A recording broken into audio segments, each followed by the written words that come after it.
अगर कोई हमसे सवाल करे कि प्राकृतिक परेशानियां किसी एक व्यक्ति से या उसके पुण्य से खत्म हो सकती है, तो हम बोलेंगे नहीं, ऐसा तो संभव नहीं है। पर हमारे शास्त्रों में ऐसी घटनाएं उल्लेखित है जिसमें प्राकृतिक परेशानियां सिर्फ किसी व्यक्ति के पुण्य से या फिर किसी व्यक्ति के जन्म से दूर चली गई हो। ऐसी ही एक घटना आज हम देखेंगे। बने रहिए इस वीडियो के अंत तक। सर्वमंगला नाम की नगरी थी। भद्रशेखर नाम के राजा का वहां शासन था और एक बार एक खलबली मचाने वाली घटना वहां पर हुई। बाहर गांव से एक ज्योतिष जो बहुत प्रखंड विद्वान था वह उस गांव में आया।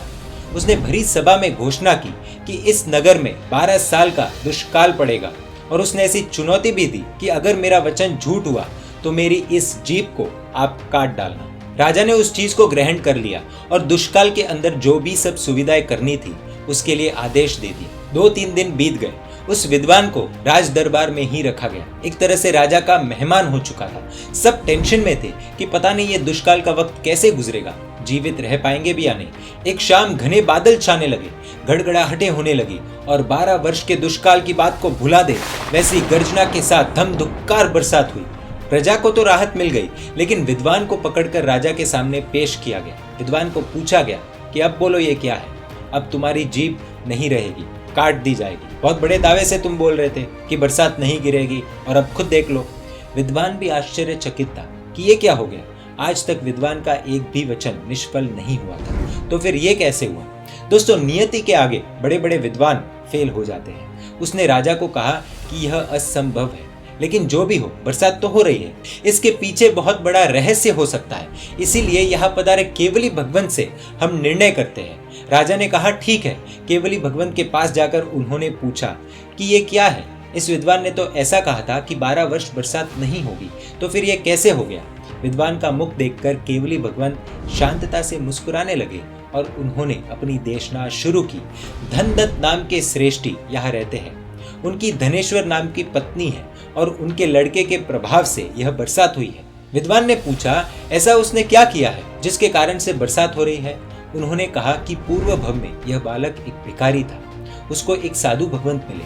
साधु भगवंत ने उसको कहा ऐसे भी तू गरीब है, तो अब पैसों की इतनी लालसा रखने की जरूरत क्या है। उसके दिमाग में वह बात बैठ गई और उसने प्रतिज्ञा ली कि 100 रुपए के ऊपर, जी हाँ 100 रुपए के ऊपर एक भी रुपया नहीं रखूंगा।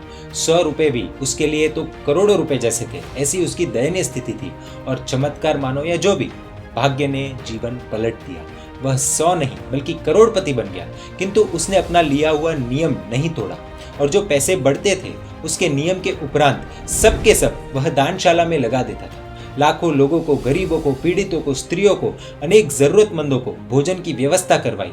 दिन हो या शाम हो उनकी शाला हमेशा खुली ही रहती थी और ये लाखों लोगों को भोजन करवाने से उन्होंने ऐसा पुण्य बांधा कि इस भव में उनके जन्म मात्र से अधीन होने वाला 12 वर्ष का दुष्काल नाश हो गया।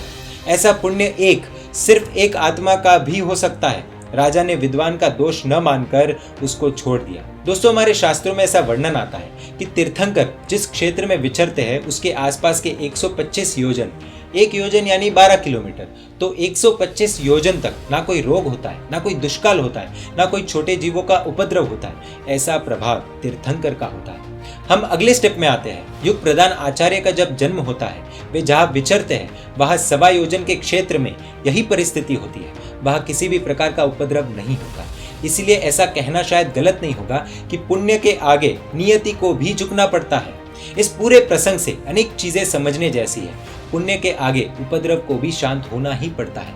अब एक और बात यह है कि एक सद्गुरु का उपदेश अगर भिखारी को करोड़पति बनाकर दुष्काल को भी नाश करने की शक्ति वाला पुण्यवान बना सकता है, तो सद्गुरु का महत्व कितना है वह चर्चा का विषय बन सकता है। और यह चर्चा हम सब कमेंट्स में करेंगे। दोस्तों, इस विषय पर आप अपनी भावना कमेंट द्वारा व्यक्त कर सकते हैं। आप इस वीडियो को शेयर भी कर सकते हैं। जैन मीडिया पर ऐसे वीडियोस आते रहेंगे।